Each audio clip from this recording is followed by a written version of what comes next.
देखो यार, यूट्यूब की जो अर्निंग आती है ना, वो एडसेंस के थ्रू सीधे आपके बैंक अकाउंट में भेज दी जाती है। अब जब बात आती है कि पैसा बैंक में आएगा, तो बैंक ऐड करना तो जरूरी है ही। लेकिन नए क्रिएटर्स को सबसे बड़ा कंफ्यूजन यही होता है कि यूट्यूब पेमेंट लेने के लिए सबसे अच्छा बैंक कौन सा है और किस वजह से वही बैंक बेस्ट होता है।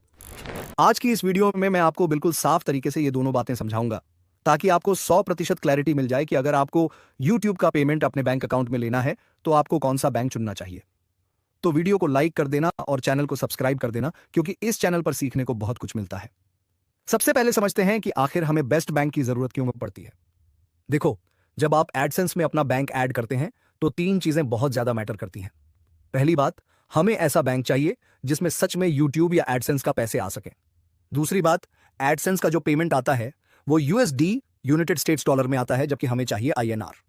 तो जब बैंक डॉलर को रुपयों में बदलती है तो उसमें कन्वर्जन फी और फॉरेक्स चार्जेस लगते हैं।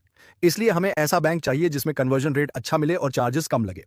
तीसरी बात, हमें ऐसा बैंक चाहिए जिसमें हमारा पेमेंट जल्दी क्रेडिट हो जाए, क्योंकि एडसेंस पेमेंट ज्यादातर 21 या 22 तारीख को भेज देता है और कई बैंकों में पेमेंट आने में 2 से 3 दिन लगते हैं, तो कुछ में 10 से 15 दिन भी लग जाते हैं। तो यही 3 पॉइंट्स को ध्यान में रखकर हमें बेस्ट बैंक चूज करना पड़ता है। अब बात करते हैं कि ऐसा बैंक पहचानना कैसे। बहुत सिंपल तरीका है। आप जिस भी बैंक में खाता खुलवाने जा रहे हैं, पहले यह कंफर्म कर लीजिए कि वो बैंक आपको स्विफ्ट कोड देता है या नहीं। स्विफ्ट कोड गूगल पर मत ढूंढना, डायरेक्ट अपनी बैंक ब्रांच में जाओ और मैनेजर से बोलो, मुझे स्विफ्ट कोड चाहिए, एडसेंस से इंटरनेशनल पेमेंट आने वाला है। अगर बैंक आपको स्विफ्ट कोड दे देता है तो उस बैंक में यूट्यूब का पेमेंट आ जाएगा। अगर बैंक कह दे कि स्विफ्ट कोड की सुविधा नहीं है तो उस बैंक में अकाउंट खुलवाना ही नहीं है। अब गवर्नमेंट बैंक्स की बात करते हैं। गवर्नमेंट बैंक्स में लीडिंग बैंक है SBI, state bank of India. SBI का फॉरेक्स रिमिटेंस सिस्टम बहुत रिलायबल है।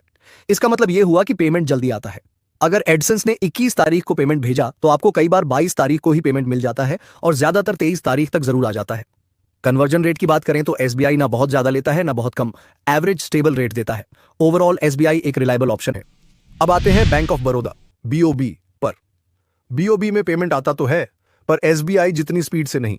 बीओबी में पेमेंट आने में 3 से 4 दिन लग जाते हैं। कन्वर्जन रेट थोड़ा हाई लगता है, बहुत ज्यादा नहीं पर नोटिसेबल होता है। और हाँ, बीओबी में एक कॉमन इशू भी है, कई बार पेमेंट होल्ड हो जाता है।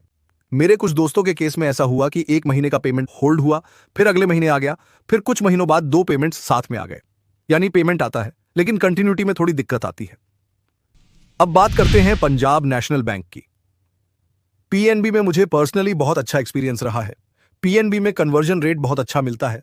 एडसेंस से आने वाला यूएसडी काफी अच्छे रेट पर आईएनआर में कन्वर्ट होता है।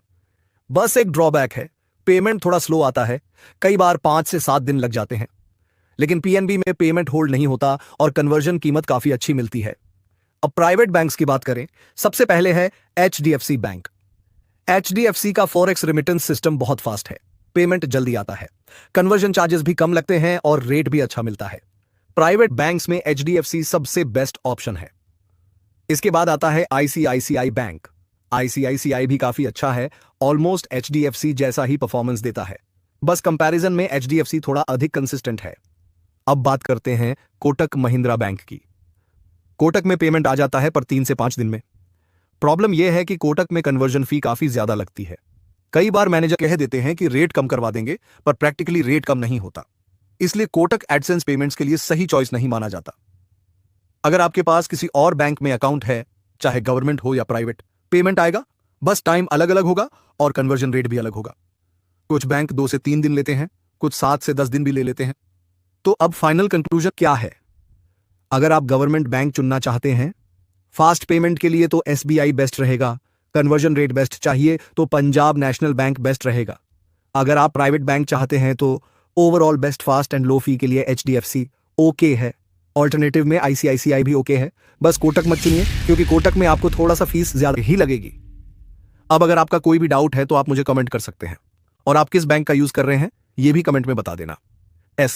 मैं मिलता हूं आपसे अगली वीडियो में एक नए टॉपिक के साथ।